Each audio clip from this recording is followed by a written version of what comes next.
alliance of virtue, this hilf al-fudul, comes out of the matrix of Islam, but it's not alien to other traditions.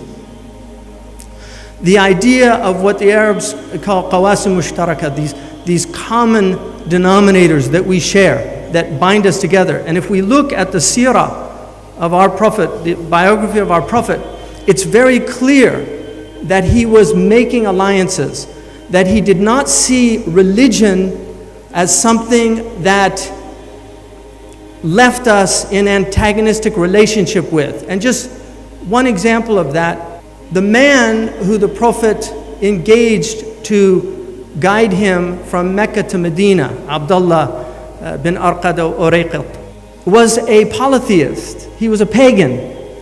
But because he was known to be trustworthy, and the Prophet did not feel he would betray him to the pagans, he became his guide. This is an example of a recognition that goodness is not always contained within the context of a religion, that there are good people, there are good secular people, there are good Jewish people, there are good Christian people, there are good Muslim people, and then there's people that are mixed, and then there's people that are what we call shayateen ins, the human satans. We call them sociopaths, I think, in psychology, and psychopaths. But the Prophet ﷺ, when he went to Medina, he wanted to bind this community together, not simply as a faith community, but as a community of citizens. And this is where Sheikh Abdullah began a process with the Marrakesh Declaration, which took several years at coming to this conclusion of the idea of inclusive citizenship, the idea of recognizing that the Prophet's initial engagement with others was to enfranchise them fully within the context of the city.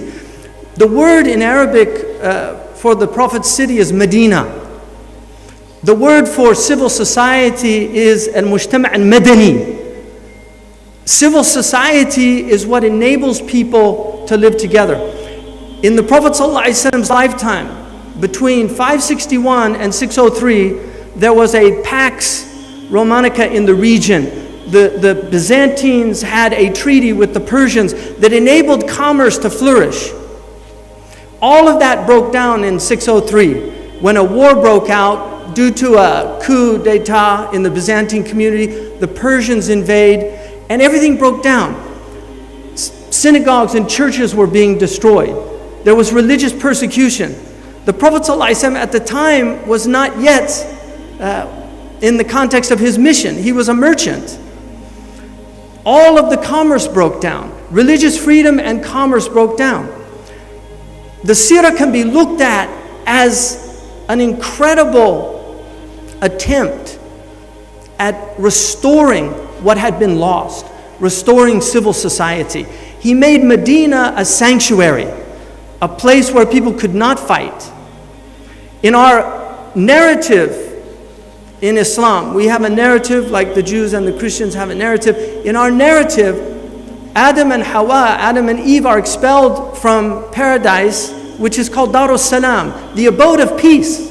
And this is what human beings want to get back to. In fact, the Quran says, تَحِيَّتُهُمْ يَوْمَ يَلْقَوْنَهُ salam, that the greeting that they have when they return to their Lord, the good people that have done the work in this world, is peace.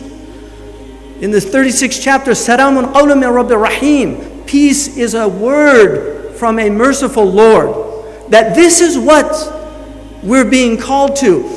When in the narrative in the 7th chapter of the Quran, Surah Al-A'raf, when Allah subhanahu wa ta'ala gives this narrative of the expulsion of Adam and Eve, it says, قَالَ اهْبِطُوا بَعْضُكُمْ لِبَعْضٍ عَدُوٌّ. Go down, and some of you now have animosity with others.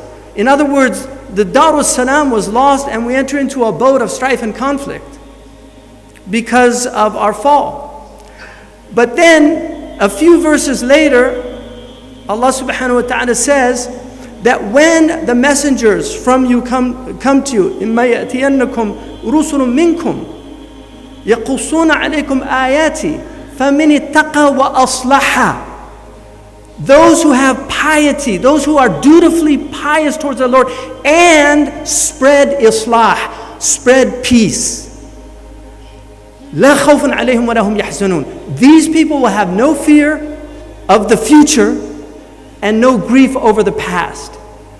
This is the path of this faith. This was the path of the Prophet ﷺ, who was constantly reconciling. When Yom Bu'ath, which was a day that the Aus and the Khazraj in Medina celebrated, and one of the enemies of Islam that did not want to see Islam spread, sent a poet in to recite the verses that they used to recite, and the Aus and the Khazraj were about to fight. When the Prophet heard this, he immediately went and reminded them of the blessing of peace. They began to cry, and then they embraced one another. If you don't have sages amongst us, war breaks out very easily. If you don't have the people, the muslihun, to come into these environments where there's strife and misunderstanding, then war breaks out, and war is the worst thing that can happen to a society. And you can ask so many of these cultures now and societies that have been ravaged and destroyed by war. And this is why at the foundation of the work of the forum, the work of Sheikh Abdullah bin Bayyah, the work that we are fortunate to be engaged in, it's based on the khutbah of the Prophet ﷺ, which according to some is the very first message that he gave in Medina, which in essence summarizes his teaching. The first thing he said was Afshu Salam, spread peace. Because if you don't have peace and security, you can't worship God and you can't trade with one another. Afshu Salam wa at'imu ta'am. You have to take care of the physical needs of people. When you have poor people in hunger, you have to think of them. And so the Forum for Promoting Peace, as part of the Alliance of Virtue that we had in Washington, D.C., was a program that Sheikh Abdullah bin Bayyah initiated, which was feeding 1 million meals to hungry people around the world, embodying this command of our Prophet, أطعموا الطعام. Part of the raham is the raham of our religions, that we're brothers and sisters. We believe, especially the Abrahamic faith, which is not to exclude the other peoples of faith, but the Abrahamic peoples share profound areas. We dovetail in so many things. We believe in one creator God, creator of the heavens and the earth, the knower of all things, seen and unseen, the giver of life, the sustainer of life, the giver of blessings.